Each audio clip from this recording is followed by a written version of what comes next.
Maaga nga po pala akong ginising ng aking butihing mag-asawa. Dahil nga sa sobrang aga niya akong ginising ay ganyan ang aking itsura. Medyo hindi talaga maganda ang aking tulog sa buong gabi. Dahil nga hindi masyadong maganda ang aking tulog ay mag-stretch muna tayo ng katawan. Pampagana. At dahil nga linggo ay hindi na kami nakapagsimba. Balak talaga namin sanang magsimba ngayong linggo. Pero dahil nga birthday at mansa rin namin ngayon ng aking butihing asawa ay talaga namang pinaghanda niya ako ng aking lulutuin bukod sa labahin. So dahil maaga niya akong ginising ay dahil sa ganito. Para daw hindi madilim ang aming video at para ma-exercise din ang aking katawan daw ay sa labas na lang daw ako magluto. Dahil nga gustong-gusto niya akong pahirapan sa buhay at nag-i-enjoy siya para masaya siya ay dito niya na talaga ako sa labas pinagluto. Para daw hindi naman daw madilim kapag mag-i-edit ako ng vlog. Kanina niya pa ako pinaghahanda pero hindi niya pa rin sa akin sinasabi kung ano yung lulutuin ko.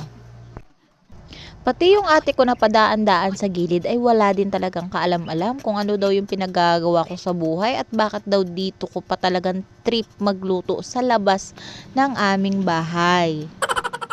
Ang nasa isip ko lang naman madilim kasi sa aming loob. Medyo maliit lamang kasi ang aking kalan at bintana. Dahil nga masayang-masaya ang asawa ko na palagi akong pinahihirapan, ay hindi niya na rin talaga natiis. Ang sabi ko siya na magparikit at naghanda na rin talaga siya ng kanyang mga panggatong. Bilib na bilib din siya guys sa aming lighter na walang laman. Abay kahit na hindi na talagang humihinga ay sumisindi pa rin. Parang mag-iisang taon na yata namin ginagamit to. Pero never niya pa rin kaming iniwan. Uy, sana all hindi nang iiwan. So, dahil nga hindi namin afford yung krudo, ay kumuha na naman siya guys ng hanger. Utay-utay na pong nauubos yung hanger namin. Kakaparikit niya. Abay, napakaganda nga daw po pala itong parket at bigla-bigla ngang nasinde. Dahil nga ito ay malutong at marikit sa gatong, ay ubos na po ang aming hanger. Baka naman, hinay-hinay lang sa pagpaparikit, wala na po tayong hanger. At nang siya nga po pala ay nakapagdapog, ay naghanda na po pala ako ng amang masasaing. Pasensya na rin po kayo sa kaldero namin kulay uwak. Dito sa probinsya, kapag ganyan ang gatong mo, araw-araw kang mag-is-is, ay ganyan pa rin ang kulay. So, sabi nila masarap daw kumain sa ganyang kaitim na kaldero. Mas malinamnam po kapag ganyan ang kaldero. Dahil nga medyo makalat sa aming harapan ng paligid, ay pinagwalis ko po muna ang aking butihing asawa. Kung makawalis naman po ay parang gusto niya nang ubusin na ang mga buhangin. Sobrang gabok naman po. Habang nagsasaing nga po pala ako guys, ay inaantay ko talaga kung ano mga bang plano niya sa buhay. Nagkaroon ako ng idea noong time na nilapitan ko siya kasi nga nagbabalat siya ng papaya. Tapos dito, hindi niya pa rin sa akin sinasabi kung ano nga ba talagang lulutuin ko. Sabi niya lang, mag-prepare daw ako ng sibuyas, bawang at luya. Uy, tinola yan. Feeling ko nga. At sa sobrang mahal na mahal niya nga ako ay hinayaan niya nang siya na ang maghiwa.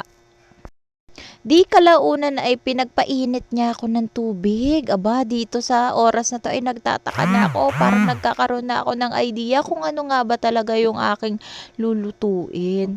Sabi niya po ay kumuha daw ako ng takore at ako'y magpainit ng tubig. Uy, surprise yarn! Di ko naman in-expect na paglulutuin niya pala ako ngayon ng tinolang papaya. Feeling ko talaga naglilihi na naman ang asawa ko. Pero kagabi talaga ay pinag-uusapan talaga namin kung ano nga yung aming ihahanda kay Gio. Pinatong ko na rin pala yung kilaban na amin tira kagabi. Dito sa probinsya guys, ganyan. Kapag may tira kang kanin, ipapatong mo lang kapag sa bagong kanin. Sa di kalaunan ay nagulat na lamang ako sa biglang gilid. Abay, hindi nga po talaga drawing yung sinasabi niya at kinukwento niya sa akin kagabi na maghuhuli nga po pala siya ng manok. Hindi na namin pinakita kung paano namin sinigbi at pinatay ang pangsabong ng kanyang kapatid. Mai-share ko lang guys, ang lahi nga po pala nila at mga hilig nila ay pang mga magsasabong. Pero talagang hindi ko siya hinayaan na magsabong kasi nga malas nga yan sa buhay. Hindi nga siya maganda para sa pagsasama ng isang pamilya. Ang pagsasabong. Kaya yung isasabong niya na manok ay eto na nga. Amin nala ang tinulahin para mas masarap-sarap talaga ang aming ulam tuwing umaga. Dahil nga saktong-sakto din talaga yung init at lamig ng panahon tuwing gabi. Kaya po pala talagang sabi niya nga sa akin ay parang gusto niya nga talaga ng may sabaw kagabi. So paano nga kami magkakaroon ng sabaw? Ay hakata nga ang aming ulam kagabi. Yung hakata nga po pala ay hindi ito sikat sa mga Manila. So ang hakata guys ay dilata laang yun ha. Kaya nga pala sinasabi niyang gusto niya ng sabaw ay eto na. Kinalabasan neto guys sabaw nga po pala ng tinola at native pa. Napakasarap ho. Amin na nga po palang binalibubuhan yung kanyang tandang. Para naman daw makita namin kung mataba na talaga siya o payat pa. So etong tandang niya na to ay nasa 25 years.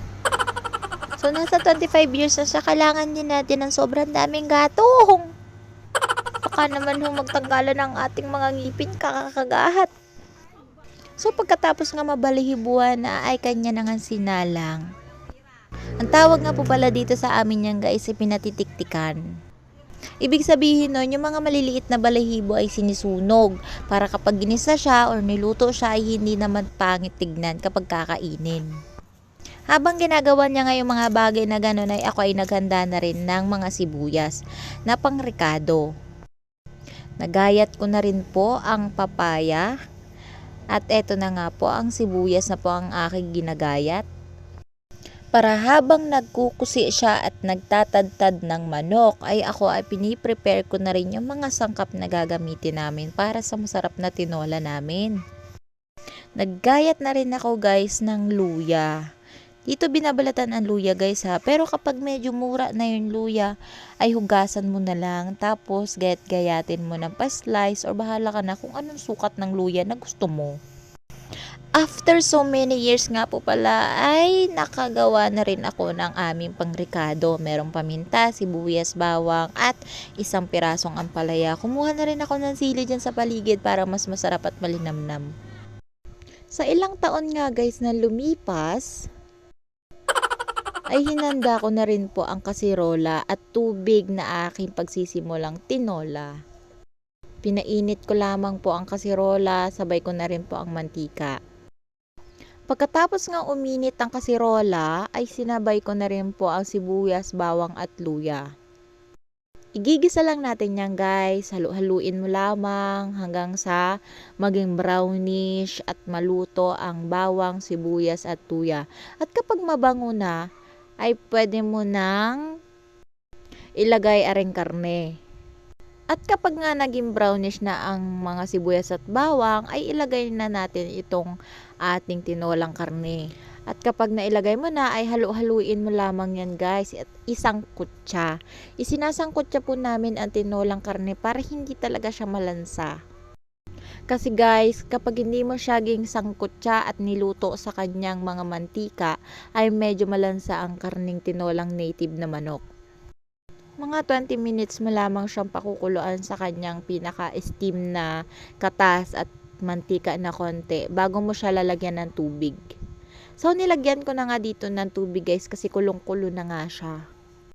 Nilagyan ko na rin dito ng asin, paminta, at syempre, ang Maggi Magic Sarap. Uy, baka naman. Tapos, kapag nalagay mo na lahat ng mga ricado na at sangkapan na gusto mo sa iyong tinola, ay pakuluan mo lamang ng medyo matagal hanggang sa maluto nga itong karne. At kapag nakita nyo na nakulong-kulo na guys, timplahan nyo na siya ng talagang maximum level na datingan na sobrang timplan-timpla na pasok sa bibig nyo. At talaga namang mabubusog talaga kayo sa takam na timpla. So ayan guys, kulo na nga ang ating tinolang matabang ulam manok.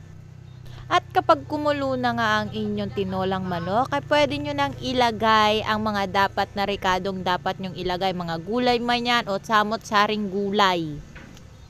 Samot-saring gulay pero 2 gulay lamang ang akin nilagay. Ayan, nilagay ko na ang aking pinaka-favorite, ang ampalaya. At ang sile na sobrang paborito ko din na hindi ako makakakain kapag wala ito. Hinalo ko lang ng hinalo guys hanggang sa mag-color dark green na yung ampalaya natin. Medyo half cook lamang yung pagkakaluto natin guys dito kasi para hindi talaga siya sobrang pait at malinamnam din kapag kinain mo. Isunod na nga ho natin yung ating papaya na fresh na fresh. Hindi ko alam kung saang bundok kinuha ng asawa ko kasi sobrang tagal niya talaga nung umalis siya dito sa bahay. After so many years, nakabalik din ho ang asawa ko at nakita ko na lang sa gilid ay nagbabalat na. So guys, half cook lamang po pala yung papaya na kapag nilagay nyo. Pwede na siguro mga 5 minutes. Okay na yon. Kapag nakita nyo na medyo yung unahan ng papaya ay medyo malambot-lambot na ay pwede nyo nang hanguin yan guys. Dito guys, hinalo ko lang, pinailalim ko lang yung papaya para hindi siya talaga malusak o maluto na siya kahit na maliit lang yung ating apoy. Kasi pangit naman yung ating papaya kapag medyo malambot na. Hindi naman tayo matanda para hindi natin kayang nguyain yung half cook na papaya. Tandaan nyo na half cook is the best malinamnam sa umagahan at sa lahat ng luto. Pakuluan nyo lang ng sakto sa luto para ready to eat na tayo. So, after 3 years nga guys, ay naluto na rin ang ating special tinolang manok soup! Kitang-kita nga naman dito ang texture at lutong-luto na rin talaga yung kanyang malinamnam na laman ng ating native. So, nilipat ko lang guys dito sa may upuan para makapagkain na tayo kasi talagang gutom-gutom na talaga ang aking mga alaga dito sa akin tiyan. Kainan na tayo guys. Saktong-sakto talaga ito sa malamig na panahon ngayong umaga. At sobrang lamig guys talaga ng panahon natin dito sa Pilipinas. No need to go na sa Baguio or something Korea na talaga. Feeling ko nakarating na din talaga ako sa Korea. Kasi yung lamig ng panahon, sing lamig ng pagmamahal mo sa akin. Char! So dahil nga nagutom na talaga ako at kakain na nga kami ay sinandok ko na at nilipat ko na sa platito. Ayan, so pinapainggitan ko lang kayo guys para sa aming umagahan for today's video. Nakakamiss lang talaga yung mga panahon na kasama pa namin ng aming papa kasi tuwing nakakakita ako ng mga puwet ng manok ay favorite niya yon. Ang sabi niya palagi sa amin kapag kumakatay kami ng manok ay kapag naibigay daw namin yung puwil kung tawagin sa kapitbahay ay kukunin niya daw talaga ang puwil at babawiin sa kapitbahay para lang sa kanya daw iyon ang puwil na yon. Kaya kapag nakakita talaga ako ng native na manok na kinakatay or kinakatay namin ay namimiss ko talaga si papang ng sobrang sobra kasi mahilig talaga siya dito sa native chicken. So, nakokonsensya din ako kasi nga, nung time na may sakit siya, wala din. Hindi niya rin talaga pwedeng kainin ang mga ganitong klaseng native na manok. Nakakakonsensya lang na dapat pala sa maigli niyang panahon ay pinagbigyan na lang namin siya na kainin niya ito kahit bawal. Sobrang bilis din talaga yung mga pangyayari na hindi na namin siya kasama. Nakakamiss talaga papang. Sana talaga kung may rewind lang talaga yung buhay, i-wish ko talaga sa Lord at sana ma-rewind ulit yung buhay na mabuhay siya at makasama pa namin siya ulit. So, tama na nga guys yung drama, mag-umagahan na tayo at nagsandok na nga kami ng kanin para makapag-prepare na rin dahil gutom na rin guys talaga ako. Sorry guys, iba talaga yung pakiramdam kapag may dumidede sa'yo. Ay, sana all dinididean. Dahil nga naluto na, ay kumain na rin talaga kami. Chibugan na guys! Ang sarap-sarap talaga kapag magkakasama yung pamilya na kumakain kasabay. Pero hindi ko sila kasabay dito kasi hindi talaga siya magkasya sa video. Maliit lang po talaga yung aming table kasi nasa labas lang kami kumakain. So, mayaman kami kaya sa labas lang palagi. Sa labas ng bahay. Correction, ha? So maraming salamat guys nga pala sa mga bago kong subscriber at sa mga nanonood ng aking vlog. Maraming salamat din po sa lahat ng sumusuporta sa akin kahit na maliit pa yung aking channel. Sana guys ay nag-enjoy kayo sa aking short story na vlog na ito. #tinolang manok sa umaga.